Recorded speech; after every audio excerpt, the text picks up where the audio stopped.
আসসালামু আলাইকুম রহমতুল্লাহি ওবরকাতুহু। সম্মানিত দর্শক, বাংলাদেশে আওয়ামী লীগের ভবিষ্যৎ কি? তারা কি রাজনীতি করতে পারবে? তারা কি ফিরে আসতে পারবে? অথবা তাদের কি রাজনীতি করতে দেওয়া উচিত, বা তাদের কি রাজনীতি করা উচিত?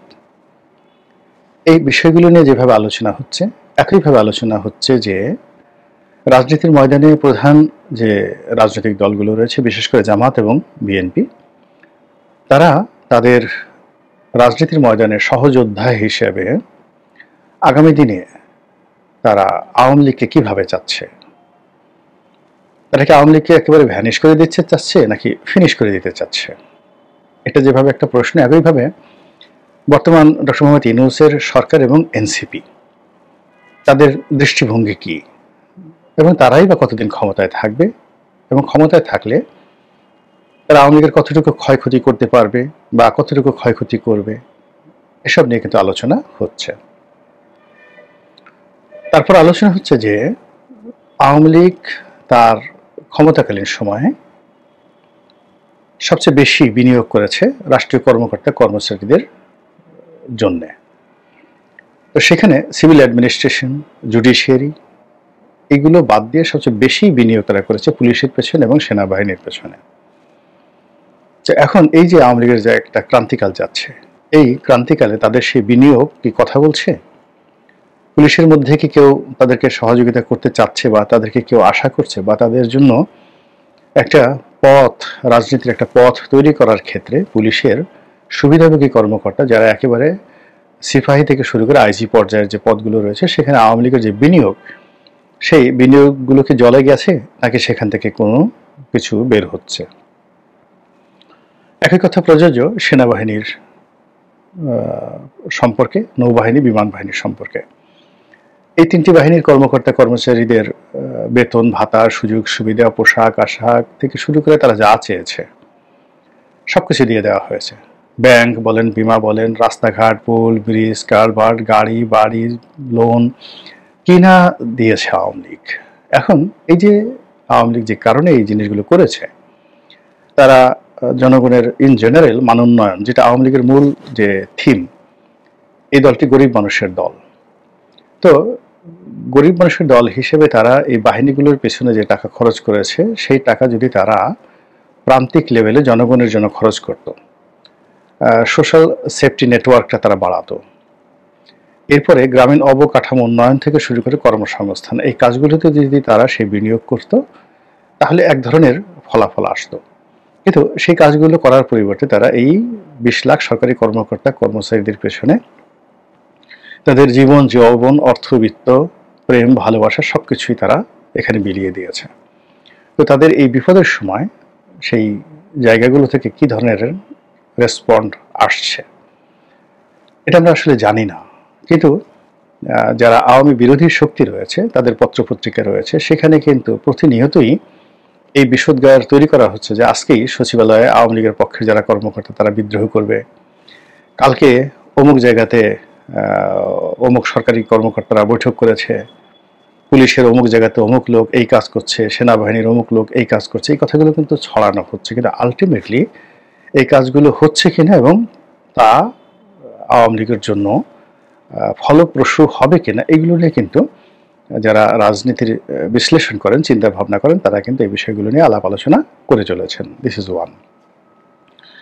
সেকেন্ড থিং হলো, সাম্প্রতিক সময়ে শেখ হাসিনার কিছু বক্তৃতা, বিবৃতি, সজীব ওয়াজিদ জয়ের কিছু বক্তৃতা এবং বিবৃতি, এবং বাহাউদ্দিন নাসিম, যিনি আওয়ামী লীগের নেতা, তার একটি টেলিফোন কনভারসেশন বাংলাদেশের 21 টেলিভিশনের একটা অনুষ্ঠানে একজন সাংবাদিকের সঙ্গে, হারুনের সঙ্গে, এটা রীতিমতো তোলপাড় সৃষ্টি করেছে। তো সেখানে বারবার যে প্রসঙ্গটি এসেছে সেটা হলো আওয়ামী লীগ জাতির উদ্দেশ্যে ক্ষমা প্রার্থনা করবে কিনা। নেতারা কি বলেছেন বা ওখানে ফটো কার্ডে আসলে কি লেখা হয়েছে, ওটা নিয়ে আসলে আমার কোনো মাথা ব্যথা নেই। আমি যেটা বলতে চাই সেটা হলো রাজনীতির নির্মম বাস্তবতা। সেই বাস্তবতায় রাজনৈতিক নেতারা যদি ক্ষমা প্রার্থনা করেন, এটা আসলে কোনো কার্যকর বিষয় নয়। এখানে ক্ষমা চাওয়ারই বা কি আছে, পাওয়ারই বা কি আছে? আওয়ামী লীগ কি জন্য ক্ষমা চাইবে? এই দেশ থেকে যে টাকা পাচার করার অভিযোগ তাদের বিরুদ্ধে এসেছে, এটার জন্য জাতির কাছে ক্ষমা চাইবে? আর জাতি সেটা ক্ষমা করে দেবে? জাতির কি সেটা ক্ষমা করার কোনো আইন কানুন আছে? এটা তো আসলে কমন মার্সি হয় না, জেনারেল অ্যামনেস্টি হয় না। এখানে ক্ষমা চাওয়ার প্রসঙ্গ কেন আসবে? মানে এটা একটা রাজনৈতিক চটকদার বক্তব্য। যেটা হওয়া উচিত সেটা হলো আওয়ামী লীগের মধ্যে একটা বিনম্রতা আসবে, একটা অনুশোচনা বোধ আসবে, এবং তারা যে কর্মকাণ্ডগুলো করেছে সেই কর্মকাণ্ডগুলো নিয়ে গর্ব করবে না। যেমন ধরেন ৭১-এ রাজাকার আলবদর আর শামস, তো এই বাহিনীগুলো যে অপরাধ করেছে, অন্যায় করেছে, এগুলো ক্ষমারও যোগ্য। এখানে ক্ষমা চাইলেই বা কি, না চাইলেই বা কি? এখানে ক্ষমা চাওয়ার কোনো প্রসঙ্গ আসে না। কথাটা হলো এইরকম যে আমি রাজাকার ছিলাম, আলবদর ছিলাম, এটা আমার জীবনের সবচেয়ে বড় ভুল। ওই সময়টাতে যে খুন, জখম, ধর্ষণ হয়েছে আমি শুনেছি, আমার পূর্বপুরুষরা করেছে বা আমার আত্মীয় স্বজন করেছে বা আমি করেছি। আমি এজন্য লজ্জিত, অনুতপ্ত, দুঃখিত, এবং আমার এই কর্মের ফলে কেউ ক্ষতিগ্রস্ত হয়ে যদি আমাকে ব্যক্তিগতভাবে ক্ষমা করেন, এটা আমার একটা বড় প্রাপ্তি। তা না হলে দেশের প্রচলিত আইন অনুযায়ী আইনের নিকট নিজেকে আত্মসমর্পণ করে বিচারের মুখোমুখি হয়ে আমি এই দায় থেকে মুক্ত হওয়ার জন্য প্রস্তুত আছি। This should be the language. এবং একই ল্যাঙ্গুয়েজ আওয়ামী লীগের ক্ষেত্রে। আওয়ামী লীগ যদি এখন বলে, শেখ হাসিনা যদি বলেন, আমার মারাত্মক ভুল হয়েছিল এস আলম এবং সালমান এফ রহমান সিন্ডিকেটের সঙ্গে নিজেকে জড়ানো। তারা আমাকে কত টাকা দিয়েছে না দিয়েছে এই বিষয়ে আমি কোনো কথা বলবো না, কিন্তু তারা আমার নাম ভাঙিয়ে সারা বাংলাদেশের আর্থিক সেক্টর তছনছ করে দিয়েছে। আমি যতদিন ক্ষমতায় ছিলাম আমি বুঝতে পারিনি, এজন্য আপনাদের কাছে ক্ষমা চাই। সালমান এফ রহমান এবং এস আলম এবং এদের মতো যে সকল দুর্বৃত্ত ব্যবসায়ী রয়েছে, যারা আমার নাম ব্যবহার করে আপনাদের সর্বনাশ করেছে, আমি এজন্য লজ্জিত, দুঃখিত, অনুতপ্ত, ক্ষমা প্রার্থী। তারপরে কেউ যদি বেশি ক্ষতিগ্রস্ত হন, ক্ষমার অযোগ্য মনে করেন, আমি তাদেরকে অনুরোধ করব দেশের প্রচলিত আইন অনুযায়ী মামলা করার জন্য, ইনক্লুডিং মি, আমাকে সহ। আমি আইনগতভাবে এই জিনিসগুলো মোকাবেলা করব এবং শাস্তি ভোগ করে আমি আমার দায় মেটাবো। আপনার কি মনে হয় এই যে কথাগুলো বললাম, একটা শব্দ মিথ্যা, অবাস্তব, কিন্তু এই কথা কি শেখ হাসিনা বলবেন? কিয়ামত হয়ে গেলে তো বলবেন না বাংলাদেশে। কিংবা আগে যেটা জামাত শিবির সম্পর্কে বললাম, সেটা কি জামাত শিবিরের লোকজন বলবে? মরে গেল, কিয়ামত হয়ে গেল, সেটা বলবে না। তো এটা হলো রিয়াল কথা। এর বাইরে উনি যদি আরো বলেন যে আমার পরিবার, শেখ পরিবার, চাচাতো, ফুফাতো, মামাতো, ভাই বোনের অত্যাচারে আপনারা অতিষ্ঠিত হয়েছেন, এদের বিরুদ্ধে অনেক অভিযোগ এসেছে, আপনাদের মুখে মুখে ঘুরছে। আমার বোনের বিরুদ্ধে অভিযোগ আছে, সবার বিরুদ্ধে অভিযোগ আছে। আপনাদের প্রতি অনুরোধ, দেশের প্রচলিত আইন অনুযায়ী যারা ক্ষতিগ্রস্ত হয়েছেন তারা এগিয়ে আসুন, মামলা করুন এবং আমাদের বিচার করুন। বিচারে আমরা নির্দোষ প্রমাণিত হলে আপনাদের কাছে আমি আবার রাজনীতি করতে ফিরে আসবো। আর যদি দোষী সাব্যস্ত হয় তাহলে আমাকে শাস্তি দিন, আর আমার কারণে আমার দলকে শাস্তি দিয়েন না। আমার দল ভালো, আমার বাবা ভালো, দলের কোটি কোটি নেতাকর্মী ভালো, কিন্তু আমি এবং আমার যারা লোকজন রয়েছে, জ্ঞাতসারে হোক, অজ্ঞাতসারে হোক, ভুল করে হোক, ভ্রান্তি করে হোক, ইচ্ছা করে হোক, লোভ করে হোক, লালসা করে হোক, যে কাজগুলো হয়েছে সেই কাজের ফলে যে বদনাম হয়েছে সেটাকে আমি ইগনোর করছি না, স্বীকার করে নিচ্ছি। আমি এখন নিজেকে বিচারকের নিকট, বিচার ব্যবস্থার নিকট সমর্পণ করলাম। আপনারা অভিযোগ দাখিল করেন, পানি হয়ে যাবে সবকিছু মুহূর্তের মধ্যে। একই কথা সজীব ওয়াজেদ জয় বলতে পারেন, অন্যান্য রাজনৈতিক নেতারা বলতে পারেন যাদের বিরুদ্ধে অভিযোগ এসছে। এটা হলো প্রকৃত অর্থে ক্ষমা প্রার্থনা করার নিয়ম এবং কানুন। কিন্তু যদি আপনি বড় একটা সভা মঞ্চে উঠে বিরাট একটা নেতার চেয়ারে বসে হাত দুখানা উঁচু করে জনগণকে বলেন, যদি কোনো ভুল ভ্রান্তি হয়ে থাকে, যদি কোনো কষ্ট দিয়ে থাকে, যদি আপনারা ক্ষমা করে দিবেন। এটা আসলে ক্ষমা হয় না, এটা ভণ্ডামি, এবং জনগণের কেউ এটা ক্ষমা করতে আগ্রহীও নয়। আর তাদের যারা দর্শক শ্রোতা যারা ক্ষতিগ্রস্ত হয়নি তাদের কাছে এটা 2 পয়সার মূল্য নেই। আর যারা ক্ষতিগ্রস্ত হয়েছে এটা তাদের নিকট একটা ঠাট্টা এবং মশকরার বিষয়। এখন এই যে জামাতের কথা বললাম, আওয়ামী লীগের কথা বললাম, একইভাবে যদি ক্ষমা চাওয়ার প্রসঙ্গ তারেক রহমান সাহেবের বিরুদ্ধে আসে, খালেদা জিয়ার কে যদি বলা হয় আপনি ক্ষমা চান, তাহলে তিনি কি বলবেন সেই কথা যে জামাতকে আমি এই জীবনের প্রান্ত সময়ে এসে চিনতে পেরেছি, আমি 2001 থেকে 2006 সন পর্যন্ত জামাতকে চিনতে পারিনি।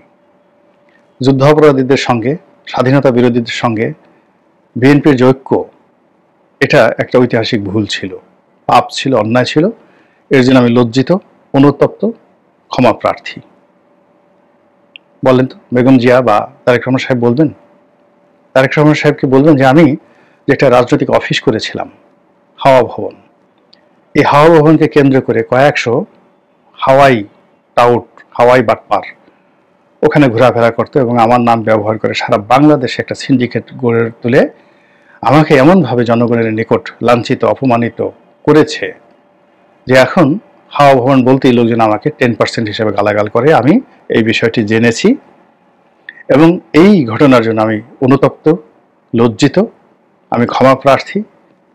যদি আপনারা হাওয়া ভবনের কোনো লোকের কাছ থেকে 10% কোনো কমিশন আপনারা দিয়ে থাকেন, হাওয়া ভবনের কোনো লোক আপনাদের কাছে নিয়ে থাকে, আপনারা আদালতে মামলা করুন। আমার সম্পৃক্ততা থাকলে আমাকেও আসামি করুন, আমি টাকা ফেরত দেব এবং অথবা আমি শাস্তি মেনে নেব। বলেন তো, কিয়ামত হয়ে গেলে এই কথা আপনি বিএনপির কোনো লোকের সামনে এখন বলতে পারবেন? আপনার 32টা দাঁত খুলে ফেলবে যে তোর এত বড় সাহস, তুই এই কথাগুলো বলতেছিস। This is the reality. মূল ব্যাপার হলো রাজনীতিতে হম্বি তম্বি এলো একটা বিরাট ব্যাপার। যে যত মানুষ ঠকাতে পারে, যে যত মানুষকে মিথ্যা প্রলোভনে সে রাখতে পারে এবং যে যত নিজেকে শক্তিশালী হিসেবে প্রমাণ করতে পারে, কৌশল অবলম্বন করতে পারে, আমাদের মতো তৃতীয় বিশ্বে রাজনীতি তাদের জন্য একটা মানে স্বর্ণর ডিম পাড়া হাঁসের মতো। তো কাজেই আওয়ামী লীগ বা অন্য কোনো রাজনৈতিক দল আসলে ক্ষমা চাইবে না, ক্ষমা চাইতে পারে না। আমাদের দেশের সংস্কৃতি ক্ষমা চাওয়ার সংস্কৃতি নয়। আমাদের দেশের ক্ষমা সংস্কৃতি ন্যায় বিচারের পক্ষে নয়। এই যে কথাগুলো বললাম, রাজনৈতিক নেতৃবৃন্দ যদি নিজেদেরকে বিচার বিভাগে সমর্পণ করেনও, তাহলে কি তারা ন্যায় বিচার পাবেন? তারা পাবেন? বা জনগণ যারা ক্ষতিগ্রস্ত হয়েছে তারা কি ন্যায় বিচার পাবেন? আমার তো মনে হয় না। তো কাজে যেগুলো সম্ভব নয় সেগুলো নিয়ে আমাদের আলাপ আলোচনা করা, আশা করা, রাজনীতির মাঠ যাকে বলা হয় ঘোলা করা, এটা এক ধরনের আত্মপ্রবঞ্চনা, নিজেকে ঠকানো, সময় নষ্ট করা। তার চেয়ে বরং যেভাবে চলছে, যার যার মতো চলছে, তাদেরকে চলতে দিন, তাদেরকে বলতে দিন। আপনার শুনতে ইচ্ছে করলে শুনবেন, না শুনতে ইচ্ছে করলে কানে তুলে দিয়ে বসে থাকবেন। আপনার যদি কোথাও সিলেকশন করার ক্ষমতা থাকে, পছন্দ করার ক্ষমতা থাকে, আপনি পছন্দ করবেন। নচেত আপনি নিজেকে গুটিয়ে আপনি আপনার মতো কাজ করেন। এই পৃথিবী অনেক বড়, বাংলাদেশ অনেক বড়, রাজনীতি আপনার করতে হবে, নট লাইক দ্যাট। মন্ত্রী এমপিদের সঙ্গে আপনার যোগাযোগ থাকতে হবে বা মন্ত্রী এমপি আপনাকে হতে হবে, এটা আপনার জন্য অপরিহার্য নয়। আপনি তো একজন সাধারণ মানুষ হতে চাইতে পারেন, ভালো মানুষ হতে চাইতে পারেন। তো একজন ভালো মানুষ হতে চাইলে, ভালো মানুষ হিসেবে থাকতে চাইলে এই প্রকৃতি, এই পৃথিবী, এই মহাবিশ্ব, এই বাংলাদেশ আপনার জন্য অসংখ্য লক্ষ লক্ষ কোটি কোটি বিকল্প সুযোগ করে দিয়েছে, যেটা দিয়ে আপনি ভালো থাকতে পারবেন। যে মন্দ আছে, যে দম্ভ করছে, মিথ্যা কথা বলছে, অকাম কুকাম করছে, তার অনেক পথ আছে। এখন এই সময়টিতে সবচেয়ে আমাদের জন্য বেশি দরকার নো দাই সেলফ, নিজেকে চেনা, নিজেকে জানা এবং নিজের প্রয়োজনে কাজ করা, আর নিজের প্রয়োজনের বাইরে নিজেকে কোনো অবস্থাতেই মন্দ পরিবেশ, মন্দ কাজ, মন্দ সময় এর সাথে না জড়ানো। মহান আল্লাহ আমাদের সবাইকে হেদায়েত দান করুন এবং হেফাজত করুন। আসসালামু আলাইকুম ওয়া রাহমাতুল্লাহি ওয়া বারাকাতুহু।